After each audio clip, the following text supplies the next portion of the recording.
you. À l'approche de l'automne, la baisse de la luminosité et les brusques changements climatiques peuvent surprendre les usagers de la route. Aussi, pas de répit pour le nouveau directeur du cabinet du préfet de Seine-et-Marne, Denis Declercq, qui succède à son prédécesseur, Pierre-Emmanuel Porteret. Le mercredi 26 octobre, c'est à Fontainebleau qu'a eu lieu le contrôle routier en Seine-et-Marne. Une action d'information, mais aussi une action de répression autour de pas moins d'une centaine de véhicules. L'axe de la route départementale 607 au niveau du carrefour du Grand Veneur à Fontainebleau compte 30% des accidents mortels de Seine-et-Marne. Nous sommes ici sur un des sites les plus accidentogènes du département de Seine-et-Marne, une zone où se déroulent près de 30% des accidents, parfois mortels, trop souvent mortels, avec de nombreux blessés graves. Et cet après-midi, près de 100 véhicules vont être contrôlés.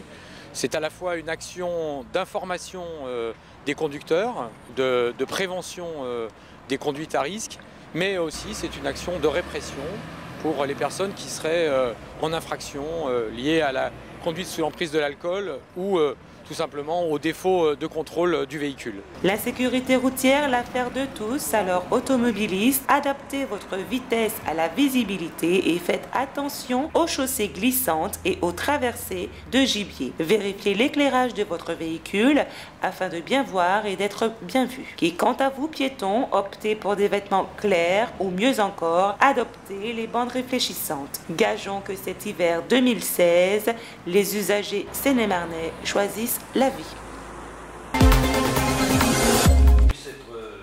Le 29 septembre 2016, c'est au restaurant L'Abreuvoir à Melun que Monsieur le maire Louis Vogel a tenu à exposer aux Melenais la concertation citoyenne concernant le centre-ville, mais aussi l'opération de restauration immobilière qui lui succédera. Occasion choisie également pour l'homme qui porte également la casquette de président de la communauté d'agglomération Melun-Val-de-Seine de rappeler tous les grands projets et futures réalisations prévues pour Melun. Trois priorités sont pointées: le logement, la revitalisation du commerce, le traitement des espaces publics. Ainsi, vous l'aurez compris, Melun bouge avec ses habitants du 18 octobre au 15 novembre. C'est là la possibilité qu'offre Monsieur le maire à ses habitants pour proposer des idées et des projets pour améliorer le cadre de vie melenais. Le lancement d'une grande concertation qui va se dérouler du 18 octobre au 15 novembre et qui permettra d'associer tous les habitants de la ville qui auront des idées de projets, de rénovation du cœur de ville, d'amélioration du cadre de vie. On attend beaucoup de réponses et c'est à partir de ces réponses que nous construirons le projet pour Melun. En effet, hors de question que la rénovation de Melun se fasse sans ses habitants. Écoutons plutôt Madame Tixier. Oui, la rénovation urbaine, donc c'est la rénovation melunaise avant tout. Je crois que maintenant, il faut qu'on oublie de ne penser qu'à une rénovation d'un quartier ou du centre-ville. L'idée, c'est avant tout de rénover Melun.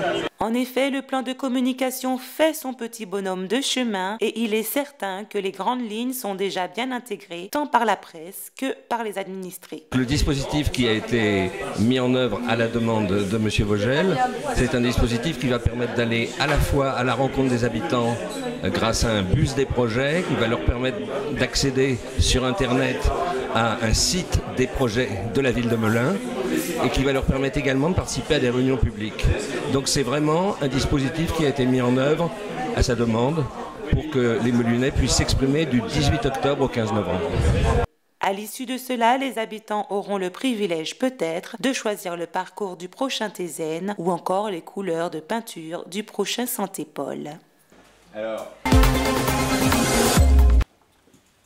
Le 3 novembre 2016 s'est tenu à la mairie du Mets-sur-Seine le point presse qui présente le 20e salon de la gastronomie qui aura lieu du 11 novembre au 13 novembre 2016 au Mas du Mets-sur-Seine. De belles surprises sont prévues pour cette 20e édition dont le thème cette année sera la préparation du carré de bord et la présentation d'un vin. En effet, des concours de cuisine pour petits et grands avec cette année comme nouveauté la présentation de produits produits locaux seine-et-marnais, des lots gratuits à gagner et bien évidemment, l'entrée du salon est gratuite pour tous. Le salon de la gastronomie, un événement attendu par tous pour la richesse des ateliers de cuisine proposés, des arts de la table et bien sûr de nombreux ateliers. Écoutons plutôt l'adjoint au maire qui nous informe du déroulement de ce prochain salon. Le 11, 12, 13 novembre, nous allons avoir le 20e salon de la gastronomie du Mets-sur-Seine.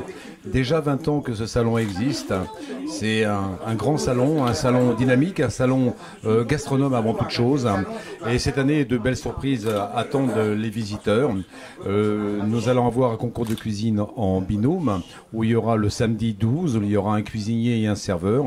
Le cuisinier qui viendra préparer un plat, le thème c'est le carré de porc de Coulommiers. Le serveur viendra le présenter à un jury dégustation et le couper également et présenter un vin.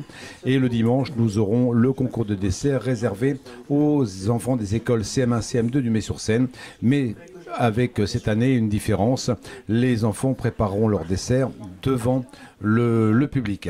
Bien sûr, nous aurons des exposants. Un des clous de ce 20e salon de la gastronomie sera le thème, les produits locaux, les produits de Seine-et-Marne. Voilà, venez très nombreux. Il y aura également le tourisme de Seine-et-Marne qui sera présent, qui nous feront des quiz également. Il y aura des lots gratuits, bien sûr, à gagner. Venez très nombreux, surtout que l'entrée est gratuite. Donc rendez-vous le 11, 12, 13 novembre, salle du Mas, avenue de l'Europe, au Mets-sur-Seine. En effet, comme vous pouvez le constater, le salon de la gastronomie cette année promet de vous régaler et finalement de préparer en avant-première vos fêtes de fin d'année. Alors ne ratez pas le rendez-vous gastronomique de cette année du 11 au 13 novembre 2016. Cela se passe au Mas, au Mets-sur-Seine.